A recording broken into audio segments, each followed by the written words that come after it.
Okay, this is Derryronane. It's a small village in Ireland where my family came from and lived for, who knows, perhaps hundreds of years. Nobody knows when the people first arrived here. The name is McLoughlin. Comes from a Scandinavian name, most likely a Viking guy who stayed after one of his raids and had children, and those children would be called McLoughlin, the son of McLoughlin. Now this is an old something, probably, or it could be a stable or whatever on the road in the village, and I'm showing it because it shows the kind of building style that was here and when my family lived here many years ago. At least those family members, like my grandmother Bridget Agnes McLoughlin, who left here around 1904, almost 100 years ago now. Some of these. So here's an old structure. It could have been a house, I'm not sure. You can see the walls, how they're built, and so forth. Now, and then nowadays there's this sort of the nouveau riche of Ireland. Some of whom started from here. Now that's an old, looks like an old, like, Tudor style home.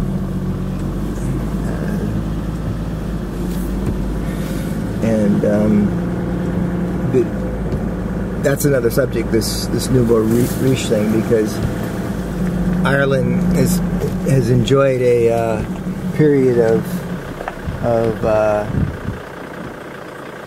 economic prosperity during the last decade, and it all dried up with the economic crash of 2008.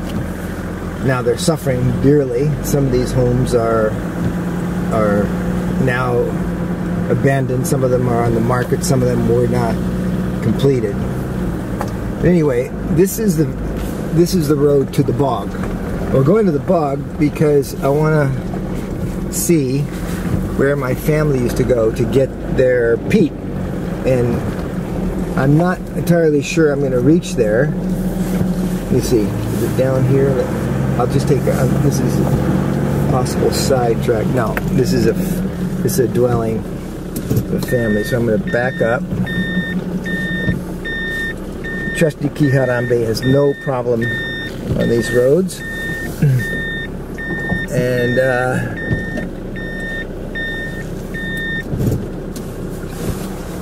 we're going to go to the bog to see where it was that my grandmother and my great aunts and uncles would come to get peat. And peat was vital for heat. Peat is an organic product created by the, I presume, here's the bog. Okay, here we are. I did find it. Okay, look at that. No dumping fine, 3,000 euros by the order of the Mayo County. Let's see, can I see that? Okay, so again, now this is the bog. As you can see, you see it. There are a lot of lines out there. If you look, now I'm going to focus, and you can see what the peat looks like once they. Now you see that. Well, it looks a bit organized, and you can even see people way over there. I don't know if they're visible or not. I'm trying to. Okay, so what these people are doing is that they're unearthing this compressed organic material, probably mostly grasses, that is really, there's really solid, they turn out to be solid cores of burnable material. And they cut them and then they let them dry. You see how they're stacked up over there? Yeah, I've got this on. Sorry for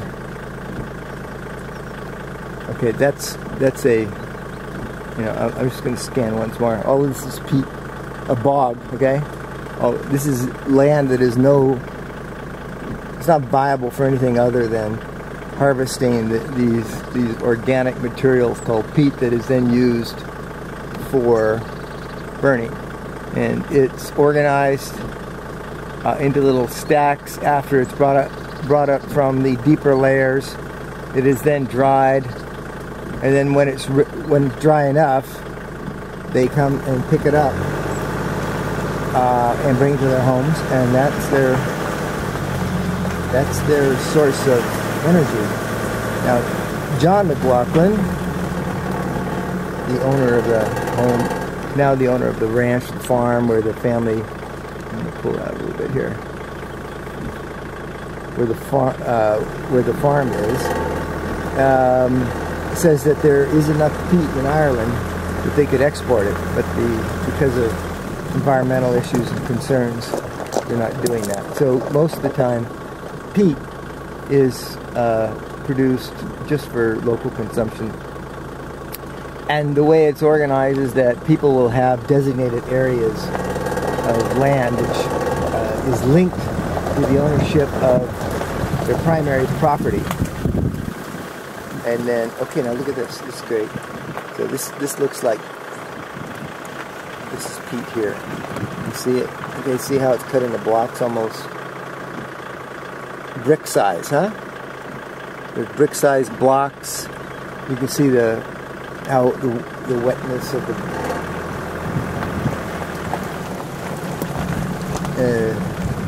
the area. I think this tends to be very wet, soft soil that compresses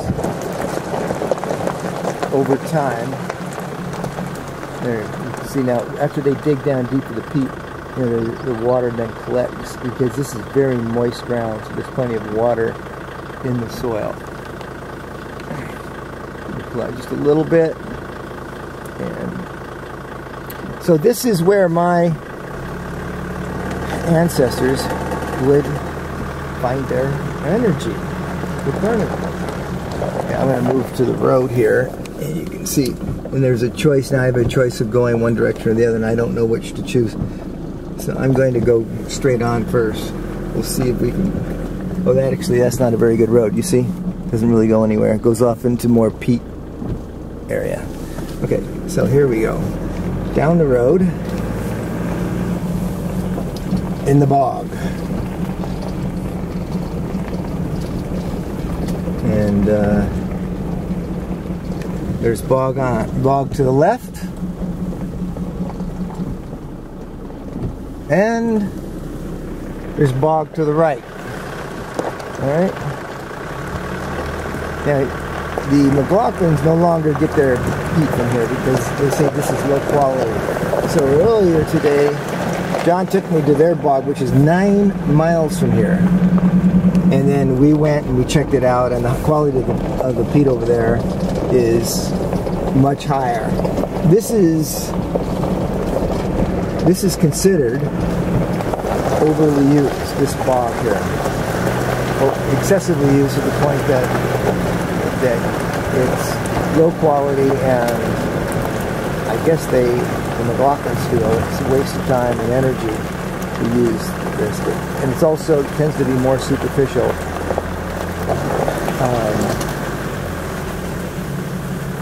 In the sense that you don't have to dig very deep.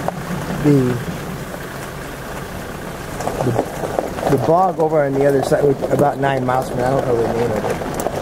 It did show up on my GPS unit, believe it or not. That bog has peat, he says, which will last virtually forever. He says the quality is very high, and that there's enough there, the deeper layers, that they can pull peat out of that. That seems to be limitless in quantity.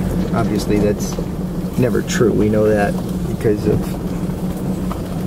our oil supplies are dwindling as would the peat supplies, I'm sure, should they continue to pull them out. Now, this is the end of the road, the bog road now, and I'm going to have to wander a little bit because I don't know exactly where I'm at. So we're going to, John said that we can get back home by going down to the bog road. We just drive around, and so I presume that we can. Now this is more of a, you know, a main road. It's paved, obviously, and it's not like it's probably more. It's probably a public road going through the bog area. If you look to the left, you can see more bog over there. Now there's a car up the way there, and we need to decide who's going to pull over. And looks like he's doing that, so I'm going to pull over a little bit and go nice and slow. And thank you. I'm thanking the guy, the young guy. And that was cool. Okay, so here we are driving through the bog of Derryronane, and which no longer is apparently a very good bog. We'll see a little Irish countryside just looking off to the north. That's Sligo and up there. All right. And their bog is actually over that hill towards the mountains in the distance. Like I say, 9 miles from here, so it's good.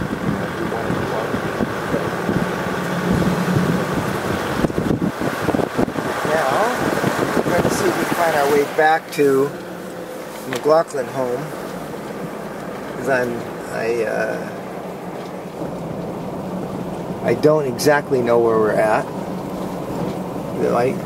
Because of the GPS unit, we'll always be able to find it. But if I find a little road going off to the left, I'm sure it will get us back to McLoghlins, who actually live over there somewhere. I'm going to point in this direction. All right. Back to the main road. This is the R375. It's got a name or number, and I'm looking for an opportunity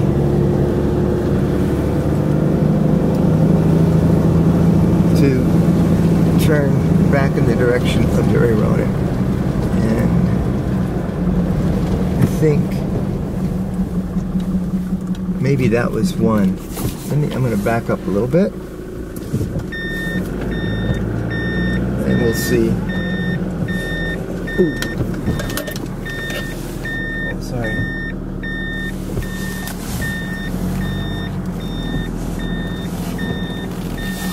Almost hit somebody. I didn't see him. He's a small car. Thank you. I'm sure he's pissed off about what I did because I didn't even see him. He's a smart guy though, because he backed up as soon as he saw me backing up. I had no idea the guy was behind me. Okay, so I'm going to wander up this way a little bit and see how far this goes. It may not go very far at all, but this is more like the road that goes into Derryronane, so I'm hoping that it will get me back to where we belong. And, let's see here. Okay, it seems to be sort of in the general right direction. Let's see. Yeah, I mean, it feels right. So let's take this and we'll see where it goes. Again, we're still in, I believe we're probably still in Derryronane, and I think I may see the house over there to the right, but I'm not sure. Okay, so all right, we just here. Let's take a look at some of these old places that are. This is interesting. Now, so this place, I'm going to guess this place was built in the 1800s. Okay, most likely. You know, was abandoned and left to go bad. Probably people take the stones from it, use it for building walls and things and so forth. But, you know, if you compare that structure with a, let's say, a Roman structure that was built 2,000 years before it, you'd be just amazed by the fact that the Roman structure is still standing and looks, and with an integrity that looks far superior to the integrity of these buildings. You know, like these old, you know, whatever they are, stables, granaries, whatever they are. Okay. All right. Still on a hunt for the original family homestead, and pretty confident that I'm going in the right area without actually seeing anything. Look at these fields here. These fields are, it's like grazing land or land that's used for growing hay for the animals. And it turns out now that John McLoughlin, the surviving farmer on the land, not completely by choice. He says he was on his way to America when his father died, and he had to make the decision what to do, and he returned to the farm to become a farmer. Anyway, it sounds like he owns most of the farming land now of Derryronane. He either owns it or he's renting it, because it takes such a huge piece of land in order to be functional. Okay? And I think we are coming back to the right area. It looks like I may, by luck,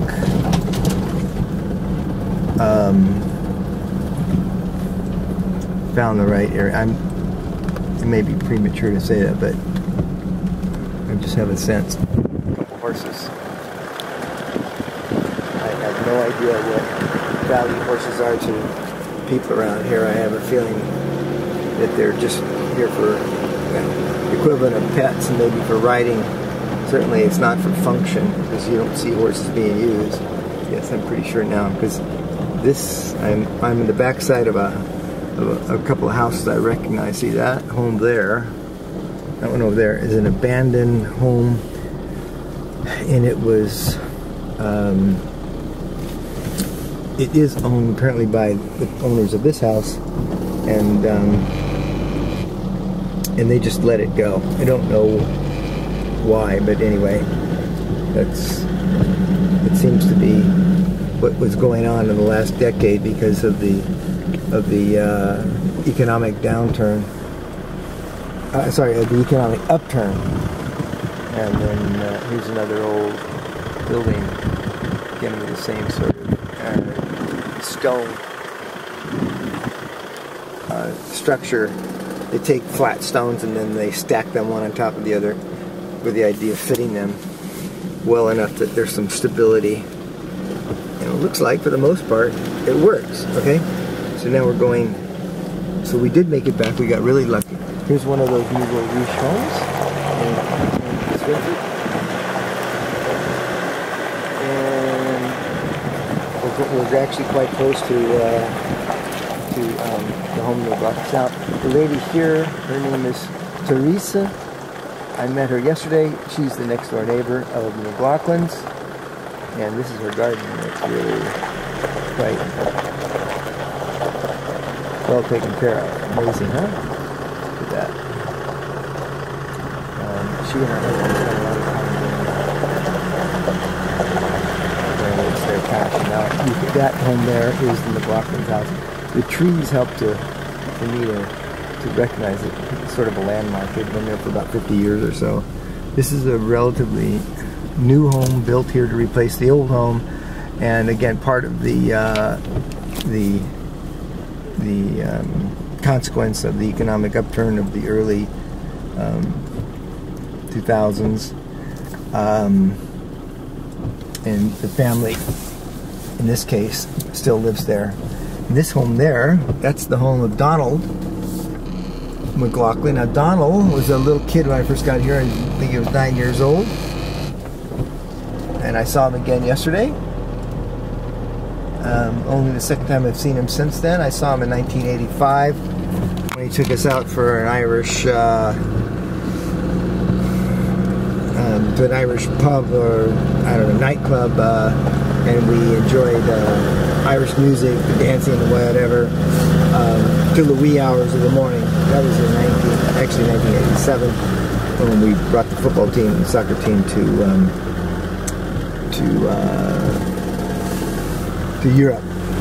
Okay, this is the house, and when I got here in 1968 for the first time, this house looked like a lot like those old places that we were just driving by.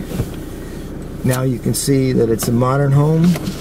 Again, this is not so much the benefit of the economic upturn of the 2000s as it is just the hard work of John McLoughlin, who's a dedicated farmer. He sells about 50-60 head of cattle a year. Apparently that's enough to bring in enough money to build the business and to send kids to school, but it's not, though not quite enough, because his wife Margaret has to work.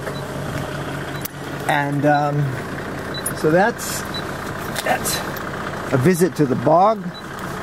And this is Derryronane, doing the same stuff it did when we were in Africa. Can I? Oops, I want to come back. Let me just show you Derryronane in context of,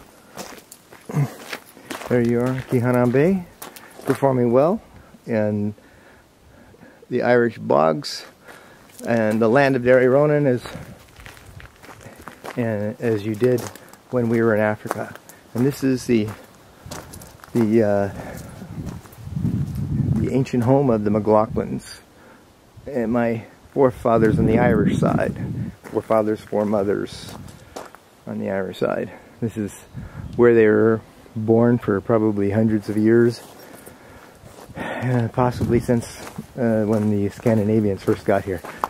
And that's Margaret. She just popped out, and she doesn't like to be filmed, but anyway. Not until I get my hair done. But we caught her. We caught her nevertheless. Okay, well, I'm going to show you the inside of the house, and this is the newest part of the house. It's fabulously well built. It's got a modern kitchen. It's very nicely insulated, and it's a warm and comfortable place to stay. Now I want to take you to my bedroom, because it is the room that I first visited in 1968 and sat down with Eileen, who was not here at the moment. And this is where I sat down with Eileen, and we decided that we found the family. And this is it, right? I think I was sitting right about there where that baby chair is. Maybe looking out that window with that view. And we sat here, and there was a fireplace, and this is a kitchen. An old kitchen, and now it's a bedroom. And that's where it all started, right here, when Eileen and I sat down and decided that that we probably were related. And then I finally found the McLoghlins, whom we had been separated with for about 70 years or so at the time. So that's the story of the Derryronane Bog, and I thought a little extra in there. This is Tom Simpson, alias Tom Simpson, McLoughlin, whatever,